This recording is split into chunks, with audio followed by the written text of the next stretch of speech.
그동안 이제 윤석열 대통령이 얘기했던 게 뭐냐면은 힘에 의한 평화를 강조하면서 사실상의 흡수통일 구상을 밝혀왔는데 이게 이런 얘기를 하는 윤석열 정부가 들어서면서 남북 관계가 악화 일로를 걷고 있단 말이죠. 뭐 지금은 거의 뭐 두 국가가 돼 있는 그런 상황인데 윤석열 정부의 책임 좀 크다고 보시는 건가요? 어떻습니까? 무조건 윤석열 정부의 책임이 있는 거죠.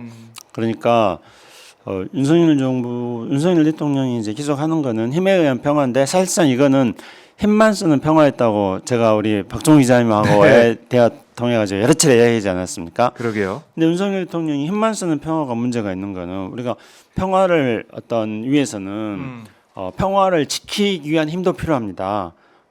이런 것들을 이제 피스키핑, 평화 지키기라고 하는 거죠. 네. 그런데 동시에 우리가 평화를 위해서는 평화를 만들기 위한 노력도 필요한 겁니다.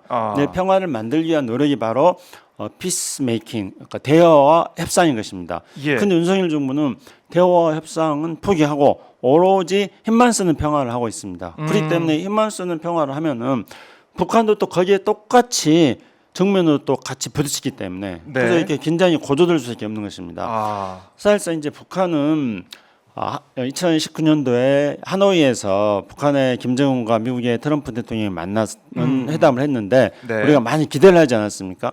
근데 회담이 깨지고 나서 북한은 이제 좀 속되게 표현해가지고 이 세상에 믿을 사람 없다. 그래서 이제 자기 힘대로 살겠다. 정면 돌파하겠다. 자력갱생하겠다. 이렇게 이제 북한이 이야기했어요. 그래서 이제 남한하고 협력도 안 하고 미국하고 대화도 안 하고 오로지 이제 자기 힘으로 살아나가겠다. 뭐 물론 이제 그게 성공할지에 대해서는 불확실하지만 적어도 북한의 김정은 위원장은 그렇게 막 이야기를 했습니다. 그래서 이제 그런 상황에서 우리가 남북한의 평화를 정착시키지는 못한다 하더라도 적어도 남북한의 군사적 충돌이 안 되게 만드는 거는 어렵지 않은 일이었다는 것입니다. 김정은이 뭐 현상 유지 그렇죠. 최소 현상 유지라는 것을 일단 싸우지 않는다는 거니까 일단 그 기본은 하는 것입니다. 근데 윤석열 정부가 자꾸 뭐 힘에 의한 평화 이야기하고 힘만 쓰는 평화 사실상 그런 이야기 하니까 현상 유지도 안 되는 겁니다. 그러니까 이제 당연히 또 북한은 거기에 대해서 반발하는 거죠. 그러니까 이제 이 한반도에서 남북 간의 충돌이 지금은 아주 복합 위기입니다. 총체적 위기 상황입니다. 지금은. 총체적 위기 상황이다. 글쎄요, 이 총체적 위기 상황을 어떻게 돌파해 나갈지 이것도 저희가 초미의 관심사로 놔야 되겠지만 사실은 우크라이나, 그러니까 러우 전쟁에 북한군이 파병이 됐다. 이게 우리 국정원이 또 확인까지 해줬어요. 위성으로 사진 찍었다고 이제 이동하는 그 러시아 배가 이동하는 것까지 보면서 수송하는 모습까지 밝히면서 봐라, 정말 파병한 거 맞다. 이렇게 얘기를 하고 있는 거 아니겠습니까? 국정원이 확인해 준 거기 때문에 저는 또 이 부분도 좀 충격적으로 다가오던데. 그러니까 이거는 북한이 러시아에 파병을 해서 북한이 전쟁에 참여하고 거기에 휩쓸려 갈 수 있는 가능성 거의 뭐 높아진 거 아니겠습니까? 그런데 좀 또 역시 제가 속된 표현으로 말씀드리자면은 골 때리는 현상이 벌어지고 있습니다. 뭡니까? 국정원은 지금 저렇게 뭐 저게 북한이 파병하는 거라고 위성 사진을 공개를 했습니다. 그런데 우리 한미 동맹은 지금 빗셀 틈 없는 한미 동맹 혈맹인데 그래가지고 한미일 간에 또 막 정보 공유도 잘 되고 있고 그래서 우리 지금 윤석열 정부는 일본하고 지소미아 그것도 다 협력해가지고 정보 공유도 다 하고 있지 않습니까? 지금 한미 간의 동맹이 지금 사상 유례 없이 강화되고 있다. 윤석열 정부가 뭐 만나면 자랑하고 있는 거 아닙니까? 근데 미국의 국방장관은 글쎄요, 난 모르겠는데요, 이런 겁니다. 그러니까 정확하게 미국 국방장관의 워딩은 현재까지 확인할 수 없다, 확인 안 된다는 겁니다.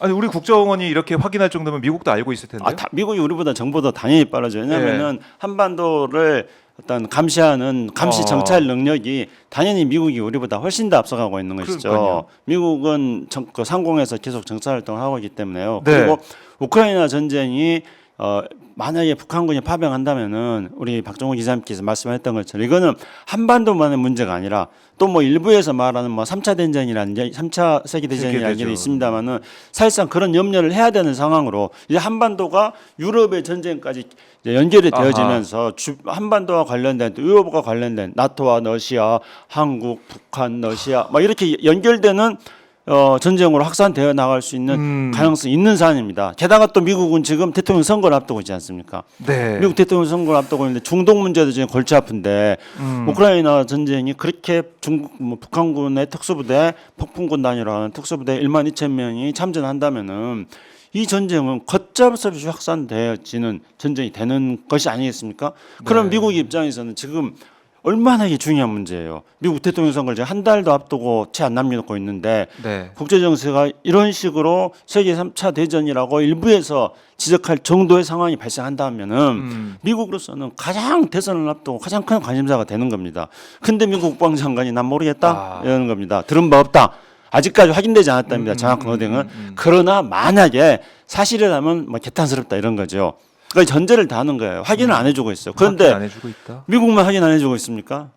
그 당장에 지금 네. 북한군이 우크라이나 파병돼가지고 러시아랑 편먹고 싸우잖아요. 그럼 여기서 누가 제일 불안하겠습니까? 1차적으로 우크라이나겠죠. 네. 그 다음은 누구겠습니까? 유럽이에요. 유럽, 나토. 그렇죠. 유럽의 예. 많은 국가들은 러시아의 이 검은 곰이 유럽을 쳐들어올지 모른다는 그 불안감에 수십 년 동안 사로잡혀 있었던 겁니다. 그런데 거기에 북한군이 1만 2천 명에 대한 그 더군다나 특수부대. 네. 이 우리 텔레비전에서 북한 우리 자료화면 보면 북한군 특수부대 막 무시무시하지 않습니까? 그렇더라고요. 예. 그렇죠. 그렇다면은 나토에서 이 정보에 대해서 공개를 해야 됩니다.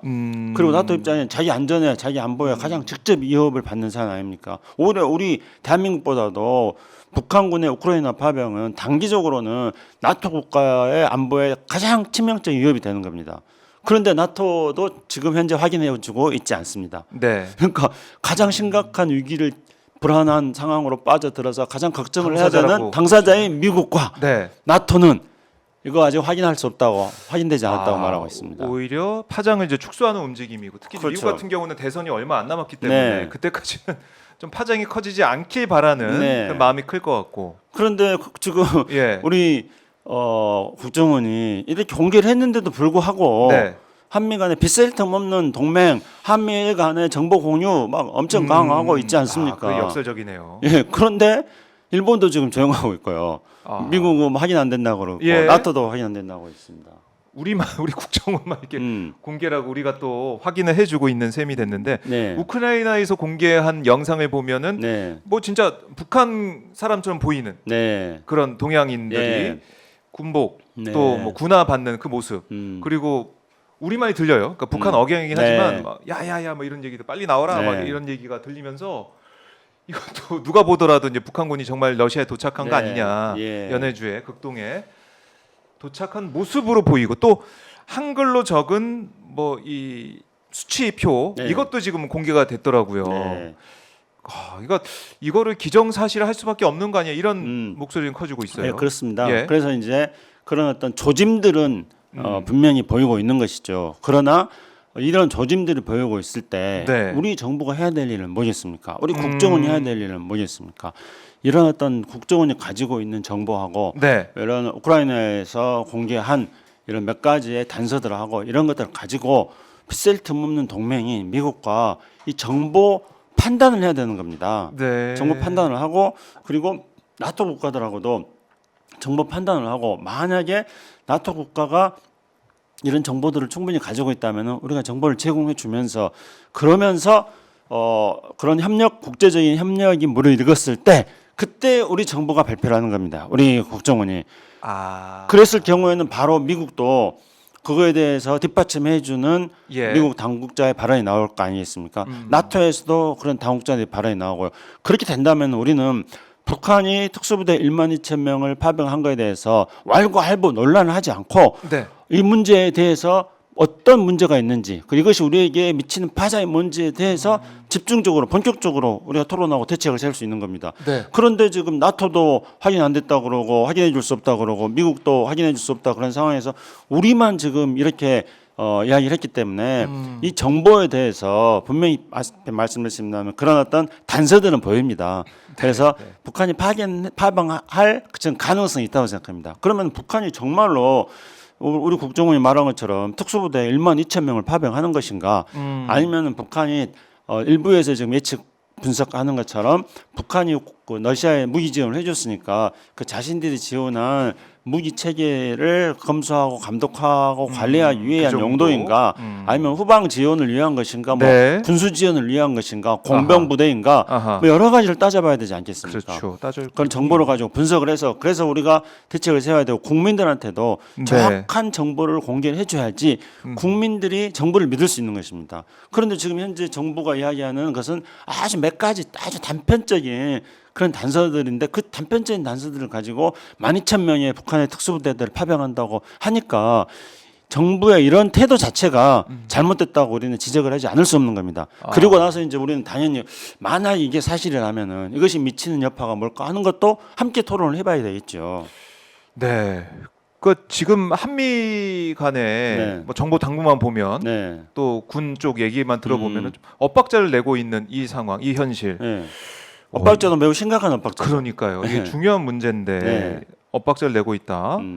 이것도 왜 이렇게 우리가 이제 외교적으로 이런 또 네. 엇박자를 내냐 이런 비판을 또 받을 수가 있을 것 그렇죠. 같고. 가장 중요하게 지적해야 될 비판입니다. 아, 일단은 북한은 우크라이나 여기 파병 우리의 이제 발표 국정원 발표에 침묵으로 이제 일관하고 있다라고 얘기를 하고 있는데 네. 우크라이나 대통령은 젤렌스키 대통령은 네. 북한이 현대전에 숙련되면 모두에 해로울 거다 네. 이렇게 얘기를 하면서 네.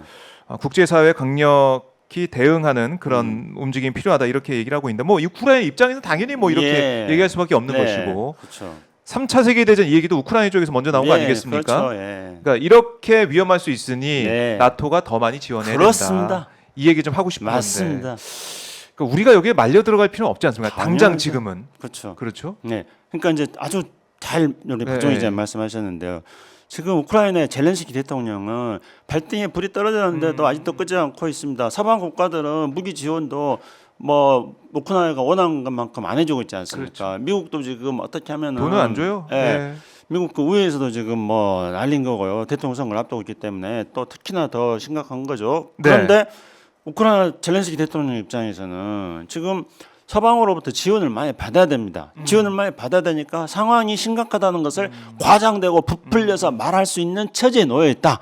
뭐 우리 박종희 기자님 말씀하신 것처럼 젤렌스키 대통령의 심정은 제가 동의를 하지 않지만 그런 어떤 처지에 몰려 있는 사람들이 자기가 처해져 있는 위기 상황을 부풀리고 과장할 수는 있겠다. 그렇게 생각합니다. 네. 그러면 박종희 기자님 말씀에 우리가 거기에 말려 들어가면 안 되는 거죠. 우리는 냉철하게 분석을 해야 되는 거죠. 그래서 이 전쟁을 어떻게 빨리 종식시킬 수 있을 것인가에 대해서 대한민국이 할 수 있는 역할을 찾아야 되는 겁니다. 네. 그런데 이거를 국정원이 바로 이제 공개하고 예. 확인해주고 이렇게 예. 하면서 그렇습니다. 그러면 국민들의 걱정이 커지는 걱정이 거예요. 커지죠. 네. 그래서 이제 일각에서는 이 사안 자체를 윤석열 정부가 좀 활용하려는 네. 그러니까 긴장을 계속 고조시키는 쪽으로 이 정세를 끌고 가려는 게 아니냐. 국내 정치가 맞습니다. 너무 어려우니까 예. 이런 일도 나오는 거 아니겠습니까? 그러니까 윤석열 정부는 그것이 억울하다 본인이 그렇게 생각할 수도 있겠죠. 그런데 아니 윤석열 정부가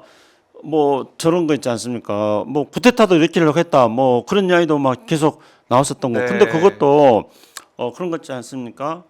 가지밭에 제기가 됐어요. 그렇죠. 예. 가지밭에서 신발끈, 오이밭에서 신발끈 매지 말아라. 배밭에서 가끔 매지 말아라. 그런데 윤석열 정부가 하는 게 그런 의심을 받을 만한 짓만 골라서 하고 있지 않습니까? 그렇기 때문에 이거 정말로 계엄되는 뭐 거 아닌가? 그런 예. 사람들을 충암파 라인에 쫙 그렇죠. 깔고 그런데 김영현 이제 장관부터. 그것뿐만 아닌 거죠. 예. 말씀하신 대로 아니 지금 우크라이나 문제도 이거를 증폭시켜 가지고 이걸 위기를 지금 벗어나려고 국면을 다른 데로 돌려보려고 하는 게 아닌가. 네. 근데 왜냐하면은 이 지금까지 이 윤석열 정부에 흐르는 피는 우리나라 역대 그 수구 세력들은 그런 짓을 밥 먹듯이 해왔습니다. 옛날에는 그러지도 않았습니까? 북한한테 심지어 우리만 총풍 그렇죠. 돈 총선 주고 전에 돈 주고 총 좀 싸자. 그리고 그렇네요. 이제 간첩단 조작 사건 같은 것들이 얼마나 많이 있었습니까? 국내의 어떤 정치적으로 어려운 상황에 빠지기만 하면은 예. 이 윤석열 정부의 핏줄에 흐르고 있는 수구 세력들은 항상 간첩단 조작 사건 했습니다. 그리고 얼마 전에도 보니까 뭐 40년 전에 뭐 있었던 무슨 간첩단 사건이 네. 최종적으로 이제 무죄로 확정돼 있는데 그 다 과거 윤석열 정부가 아니 그 우리 수구 정권들이 자신들이 처해져 있는 국내적 위기 상황을 돌파하기 위해서 네. 그렇게 했던 것입니다. 그래서 그런 피를 물려받고 있기 때문에 윤석열 정부가 지금 또 역대 정부가 처했던 위기 상황 보다도 훨씬 더 심각한 위기 상황에 이제 빠져 있지 않습니까? 네. 그런 윤석열 정부가 할 수 있는 건 별로 없지 않습니까? 무능한 정권이니까. 할 수 있는 거는 남북관계 악용하는 거. 힘만 쓰는 평화를 막 떠들면서 남북관계 악용하는 거기 때문에 우리 국민들이 그런 역사적 경험을 놓고 볼 때, 네. 그리고 윤석열 정부의 이런 속성을 놓고 볼 때 이런 식으로 또 안보를 국내 정치에 이용해서 위기를 벗어나려고 하는구나 하고 국민들이 생각하는 거는 합리적 의심이 될 수 있는 것입니다. 네.